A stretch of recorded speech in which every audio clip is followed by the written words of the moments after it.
Ndiyo ndugu msikilizaji, pali pote tena unanifata kwa hiyo saa, tunakuja tena. Alafu namna tunakuja, tunataka tusaidiane tena zaidi kwa njia ya neno la Mungu.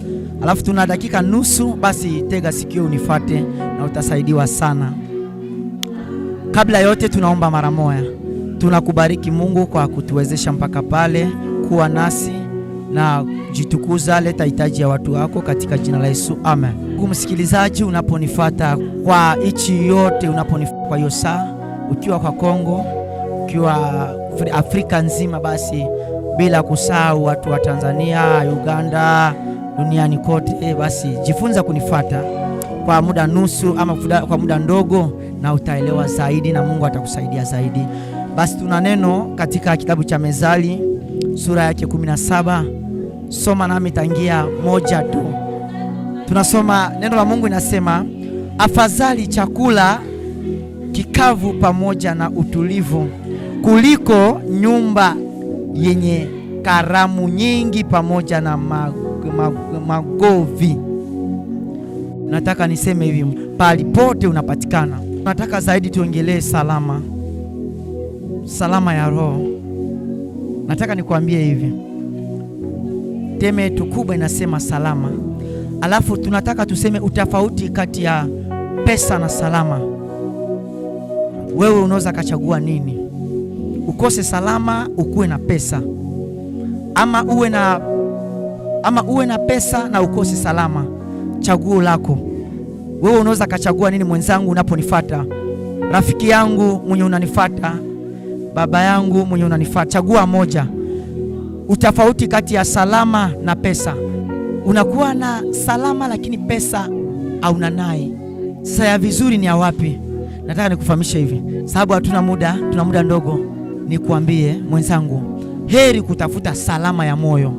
Ukikuwa na salama ya moyo, mambo yako ni teke. Mambo yako ni rahisi sana. Mambo yako ni poa sana. Mambo yako ni nzuri sana ukiwa na salama ya moyo. Nikuambie, watu wengi wana pesa, watu wengi wana magari, watu wengi wana magorofa, wanalala ndani ya magorofa inaofaa. Wengine wanatembea ndani ya mtugari ambayo inakuwa na bei kali, lakini salama inakosekana kwa nyumbani mwao. Salama inakosekana kwenye magari yao sababu hawana salama. Nilitaka zaidi nikufasirishe juu ya salama. Biblia inasema atafadhali chakula kikavu pamoja na utulivu kuliko nyumba yenye karamu nyingi. Angalia, Biblia inasema hapa atafadhali chakula kikavu. Maana yake unaweza kakuwa unakosa hata pesa, lakini unakula chakula yenye haina maana kwenye nyumba yako, lakini salama inakuwa ndani ya moyo wako. Unapita mwenye anakuwa na pesa kuliko anakuwa hata na chakula mengi, anafanya makarama, lakini salama inatoka ndani ya mioyoni mwake. Hana salama, chakula hiyo hana mafaa kwa ajili ya afya yake, sababu salama hakuna. Lakini mwenye anakosa pesa, anakula hata kwa tatizo, mambo yake inatembea tatizo, lakini salama inakuwa ndani ya moyo wake. Anapita mwenye anakuwa na pesa, sababu salama ni kitu kubwa. Nikuambie mwenzangu, jifunza kuwa na salama kuliko kuwa na pesa. Unaweza kuwa na pesa lakini salama hakuna, unafanya kazi bure. Unaweza kuwa na gari lakini salama hakuna, unafanya kazi bure. Unaweza pata ndoa nzuri kwenye unakuwa unafanya karamu, chakula haina, lakini salama hakuna, unafanya kazi bure. Hata na watoto yako haumupatane, hata na mume wako mambo magumu haiendeki. Mambo huku na huku, shida huku na huku, salama hakuna. Sasa maana gani una pesa? Maana gani una gari? Maana gani una nyumba? Maana gani unavaa nzuri lakini salama inakosekana ndani ya moyo wako? Unafanya kazi bure. Jifunza kuwa na salama.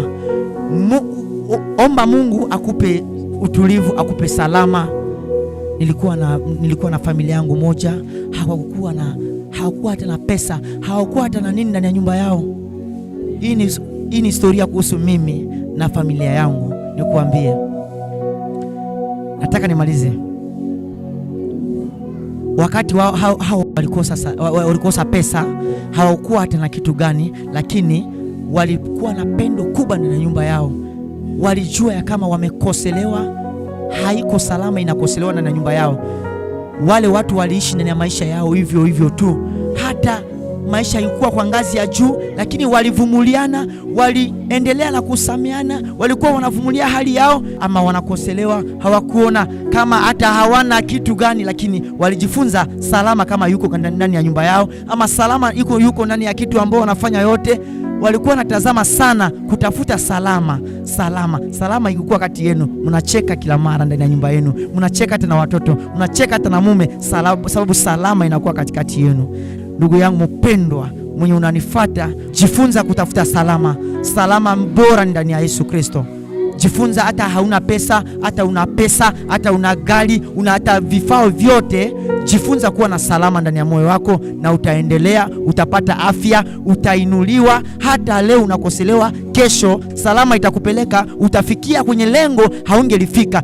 Nakupenda sana. Nitafuta tena kwa ile shene yangu Josaphat TV. Basi tunaomba, tunasema asante Bwana kwa kutuwezesha na kutuletea neno nzuri tamu. Utukufu na heshima ikulie Mungu. Hata wote watakao nifuata na Roho Mtakatifu utakao wasaidia na kuwatafsiria tena zaidi, wapate salama. Wenye walikosa salama wapate salama kwa jina la Yesu Kristo. Wenye walikosa salama ndani ya ndoa yao wapate salama katika jina la Yesu Kristo.